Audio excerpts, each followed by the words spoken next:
Right, so if you were Israel and you had designs on expanding your country under the Greater Israel ideology, and you wanted to stretch Jerusalem as far as Damascus, what would be the easiest way to bring Syria to its knees, to heal, and be able to do that with as little effort as possible?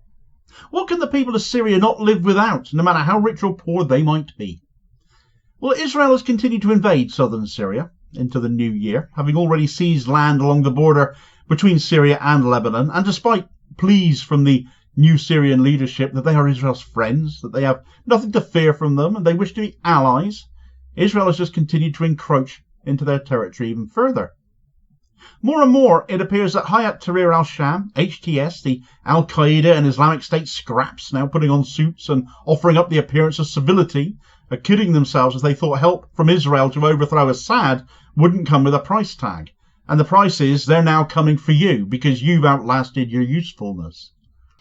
Right, so if your answer to the aforementioned question was water, to that thing nobody in Syria can live without, then you'd be absolutely right. I don't think it was much of a poser to ask, really. It's not a big question, not a hard question, was it?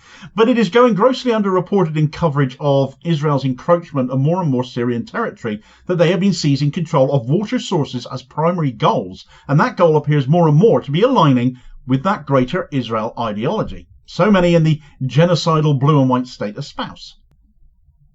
Here's that map I've shown on several videos now, the plan for Greater Israel. And if I told you now that the areas Israel have been pushing into in southern Syria, which you can see all marked on the map there, you can see Syria marked there, along the border with Jordan, which is the nation directly south of Syria on that map, it's not marked. You can see all of that blue, all of that Greater Israel planned territory, which takes in most of Syria and all of Jordan. And I now tell you that Israel right now have currently taken control of 30% of all of the water sources supplying Syria and 40% of all the water supplying Jordan. You can begin to see how this strategy tallies up with this crackpot conquest ideology disturbingly well. By seizing control of the water, you're well on your way to seizing a country. And even more so is that the case in the dry and arid Middle East. Israel, as we know, following the fall of Assad, quickly moved into the Syrian border regions monitored by UNDOF, the UN Disengagement Observer Force from the already illegally occupied Golan Heights, UNDOF being the Syrian equivalent to UNIFIL in Lebanon, and quickly set about seizing control of the governorate of Quneitra in the border regions and moving further south into the Yarmouk River basin. The Yarmouk being the largest tributary of the River Jordan, and thus it feeds much of the water that is supplied to both Syria and Jordan, southern Syria and the north of Jordan. All of this was going on whilst the more publicised land grabs of Mount Hermon on the Syrian-Lebanon border was going on. This story was going under the radar somewhat, but the ramifications are just as bad, if not worse. Moving on from the Yarmouk Basin, Israeli forces set about seizing control of the Al-Wada Dam on the Yarmouk River itself, and this has been followed in the new year by the seizure of the Al-Mantara Dam in the Quneitran countryside, the largest dam in southern Syria, the largest reservoir in southern Syria, therefore.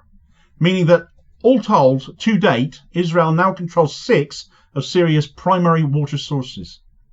Whilst all this was going on, more targets in Damascus were being struck, all despite the protestations of the new Syrian regime that they want to be Israel's besties, that they have no beef with Israel. They are looking all the more foolish for it the longer their tune doesn't change. And with their water supplies in the southwest of Syria now under increasing threat, under foreign control, more and more Syrians, I dare say, will be wondering whose side their new overlords are on, theirs or the Zionists attacking them daily and now threatening their water supply. I'll come back to HTS and their boss al-Jilani's response to that in a moment, though, because finally there might be signs of a shift. It isn't just in the south where Syria's water supplies have come under threat, though. It is happening in the north as well. It's been happening for a good deal longer, actually. Turkey, as this channel has also previously covered, is banging the war drums and using their Syrian National Army proxies, who are not the same as the Syrian army that operated under Bashar al-Assad. This lot are largely mercenaries made up of disparate groups of former terrorists themselves to make war on the US-aligned Kurds. This actually began to happen back in November of last year, the tail end of what has been a 5-year bombing campaign by Turkey on the Syrian Kurds, adding to the water problems this particularly dry, particularly drought-stricken part of Syria already suffers, and has been suffering notably over the last 4 years as climate change has affected these northern areas particularly harshly. So water problems in the north an ongoing battle anyway against climate change as that has been. The river Barada, as another example, that flows into Damascus, that actually apparently fully dries up in the summer these days. And now Israel are seizing reservoirs and other water infrastructure, cutting it off to the surrounding towns and governorates from Quneitra to Dara, all along the Syrian-Jordanese border. So what is Ahmed al-Shara, still best known as al-Jilani, going to do about this? He's running Syria these days. He's pontificating and posing around as the de facto president right now, isn't he? Because it seems his days of claiming to be no threat to Israel and wanting to further their alliance, given their backing for his outfit to take down Assad, might be nearing an end as well. It seems he's finally taken issues with Israel. Having got nowhere in trying to convince Netanyahu to back off and get out of Syria, he's gone to their financiers in the US instead, or rather their soon-to-be financiers, because he has apparently gone to Donald Trump already over this. Having told Israel to leave Syria, and for Israel to just carry on seizing more land instead, he's essentially told the US to get out of Syria and take their toddler tantrum proxies in the blue and white state with them. Now, some might argue whose proxies are whose here, given the control Israel has over too many Western politicians, particularly US politicians. But the money generally is flowing from the US to Israel to keep this genocide going, after all. Joe Biden, as an example, showing he's learned absolutely nothing from his party's loss in that presidential election over the incessant funding of Israel, is now pressing to send Israel another $8 billion in arms before he is finally kicked out of office, to forever be remembered in the history books very much as Genocide Joe. Al-Jilani has apparently told Trump to get Israel out, move them back to the other side of Mount Hermon, and tacked an or else onto the end of it. Leave the buffer zone on the Syrian side of the occupied Golan Heights, or else is the message. Well, the or else might not carry an awful lot of weight, since whilst he was at it, al-Jilani also requested humanitarian aid for Syria, a nation which also happens to still be under US sanction at that. So perhaps he's not in the position he thinks he is to be making demands of the US or to be threatening Israel. But alternatively, the US risk making al-Jilani into another enemy of theirs and Israel's if they don't show some willingness to work with him here. And let's face it, they were happy to finance matters to see Assad fall, weren't they? Or is it all about destabilising Iran, and that's all that matters now that's on the face of it happened?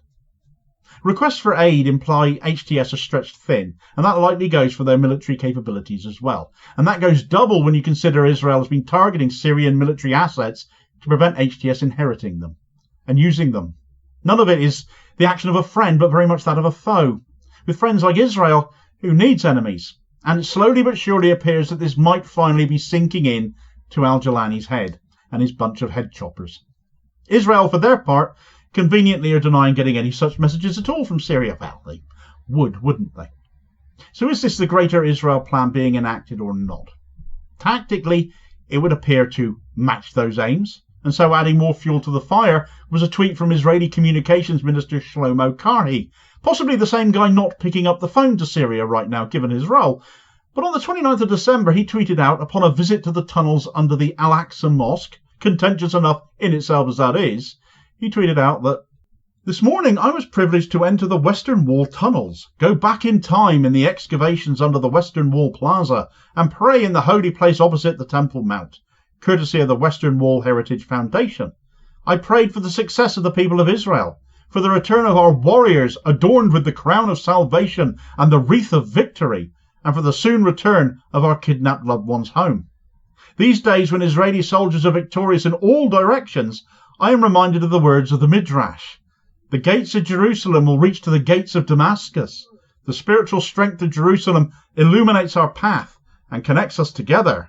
May it be our will that through this holy place and the light of the holiday of Hanukkah, we will see miracles and wonders, as it did for our ancestors in those days at this time."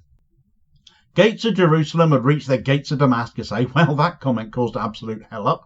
But what do you think? Is this Greater Israel being meted out, or is it all just coincidence? Do let me know in the comments.